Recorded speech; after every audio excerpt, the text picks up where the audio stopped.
अगर समय आपके सामने खड़ा हो जाए और मृत्यु आपका नाम पुकारे, तो क्या आप बच पाएंगे? मिलिए भगवान शिव के उस स्वरूप से जिससे स्वयं यमराज भी भय खाते हैं, जिन्हें न्याय का देवता कहा जाता है। उस परम शक्ति स्वरूप का नाम है काल भैरव। यूं तो हिंदू धर्म में कई देवी देवता पूजे जाते हैं, उनमें से एक देव है काल भैरव। भैरव का शाब्दिक अर्थ होता है जो देखने में भयंकर हो और भय से रक्षा करता हो। काल भैरव को भगवान शिव का 5वां रुद्र अवतार भी माना जाता है। उनका यह अवतार बेहद शक्तिशाली और उग्र रूपी है, जो अंधकार और बुराई का नाश करने के लिए प्रकट हुए थे। काल भैरव उत्पत्ति कथा। पुराणों के अनुसार कहा जाता है कि एक बार ब्रह्मा और भगवान विष्णु में श्रेष्ठता को लेकर विवाद हो गया कि दोनों में से कौन सा देव अधिक श्रेष्ठ है। उनके बीच जब वाद विवाद चल रहा था, तभी वहां एक अग्निस्तंभ प्रकट हुआ। उसने उन दोनों से कहा कि यदि आप दोनों ही मेरे अग्निस्तंभ के अंतिम छोर का पता लगा ले, तो वही आप दोनों में से सर्वश्रेष्ठ होगा और वही सर्वत्र पूज्य होगा।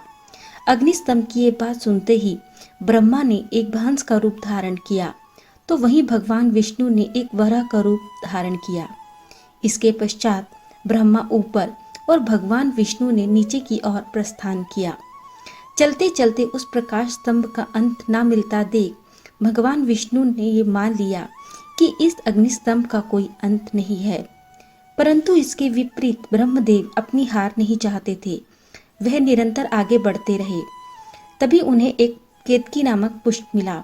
ब्रह्मदेव ने केतकी फूल से कहा, यदि तुम मेरे पक्ष में समर्थन करोगे तो मैं तुम्हें सबसे महत्वपूर्ण पुष्प की उपाधि दिला दूंगा। केतकी फूल ने ब्रह्मदेव की बात मान ली और पुष्प को लेकर ब्रह्मदेव वापस नीचे आ गए। नीचे पहुंचने पर उस प्रकाश स्तंभ ने भगवान विष्णु और ब्रह्मदेव दोनों से ही पूछा कि क्या आपको मेरे अंत का छोर मिला? तो इस पर भगवान विष्णु ने सच कहते हुए मना कर दिया कि वे छोर नहीं ढूंढ पाए। इसके पश्चात ब्रह्मदेव ने झूठ कहा कि मुझे आपका अंतिम छोर मिल गया है, और अपने पक्ष को सिद्ध करने के लिए उन्होंने केतकी के फूल को आगे कर दिया। इसके पश्चात उस अग्निस्तंभ का प्रकाश बढ़ता गया और उस प्रकाश से महादेव स्वयं प्रकट हुए। उन्होंने ब्रह्मदेव से कहा कि आप झूठ बोल रहे हैं। किसी भी देव को ऐसा करना शोभा नहीं देता, क्योंकि किसी भी देवता की पूजा उनके सच्चरित्र आचरण के कारण ही की जाती है, और आपने झूठ बोलकर देवता होने का अधिकार खो दिया है। इसीलिए मैं आपको श्राप देता हूँ कि देव होकर भी आपकी पूजा कभी नहीं की जाएगी। साथ ही केतकी के झूठ के कारण फूल होकर भी वह मेरी किसी भी पूजा में नहीं चढ़ाया जाएगा। महादेव के ऐसे श्राप को सुनकर ब्रह्मदेव क्रोधित हो गए और उन्होंने भगवान शिव को अपशब्द कहना शुरू कर दिया और अपमान करना शुरू कर दिया। साथ ही वह अभिमानी होकर स्वयं को सबसे बड़ा देव बताने लगे। तब भगवान शिव को यह प्रतीत होने लगा कि ब्रह्मदेव में अहंकार भर चुका है, और सृष्टि की रचना में यदि सृष्टिकर्ता में ही अहंकार होगा तो असमय ही संपूर्ण सृष्टि में अहंकार की भावना भर जाएगी। इसीलिए उन्होंने अहंकार रूपी ब्रह्मदेव के 5वें सिर को काटने का निश्चय किया। परंतु इसमें भी एक समस्या थी। भगवान शिव इस बात को भलीभांति जानते थे कि यदि उन्होंने ब्रह्मदेव का सिर काटा तो उन्हें ब्रह्म हत्या का दोष लगेगा। इसी कारण भगवान शिव ने अपने अंश से एक ऐसे विकराल गण को उत्पन्न किया जो कृष्ण वर्ण के थे, अस्थियों और आभूषणों को धारण किए थे। उनकी गर्जना को सुनकर ऐसा लग रहा था मानो लाखों मेघों ने जीवंत होकर गर्जना की हो। उनके मस्तिष्क पर श्वेत त्रिपुंड की 3 रेखाएं देखकर ऐसा प्रतीत हो रहा था मानो चंद्रमा ने उनके ललाट पर सुशोभित होने के लिए ही स्वयं को 3 टुकड़ों में बांट दिया हो। उस महाकाय महाबाहु गण को भगवान शिव ने आदेश दिया कि ब्रह्मदेव के 5वें सिर को काट दो। इतना सुनते ही उस गण ने अपने नाखून के एक ही प्रहार से ब्रह्मदेव का 5वां सिर उखाड़ दिया, परंतु वो सिर उनके हाथ में ही चिपक गया।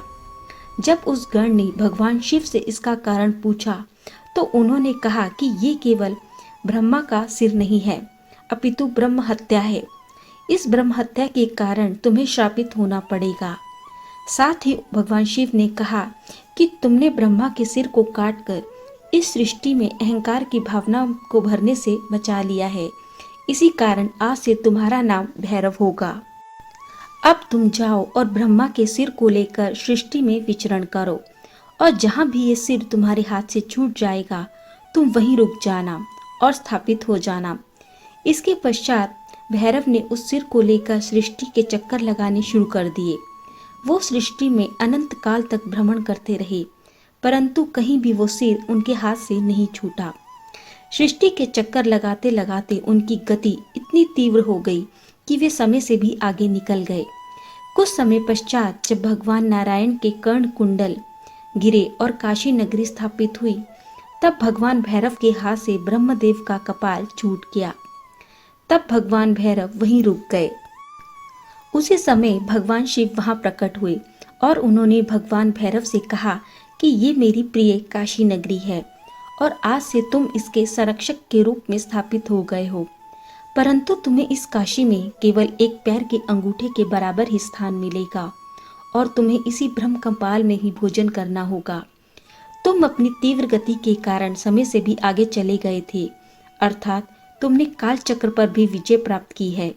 इस कारण आज से तुम काल भैरव के नाम से जाने जाओगे। तुम काशी की पवित्रता और यहाँ के भक्तों की रक्षा करोगे। ध्यान रहे, काशी में मरने वालों को यम भी न छू पाए।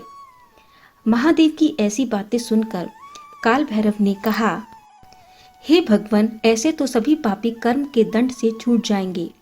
तब भगवान शिव ने कहा कि हे काल भैरव, मैं तुम्हें यहाँ के लोगों की रक्षा करने के साथ साथ पापी और दुष्ट लोगों को दंडित करने का अधिकार भी देता हूँ। काशी के लोगों को तुम ही दंड दोगे और कोई भी बिना काल यातना प्राप्त किए जीवात्मा काशी नगरी नहीं छोड़ सकेगी।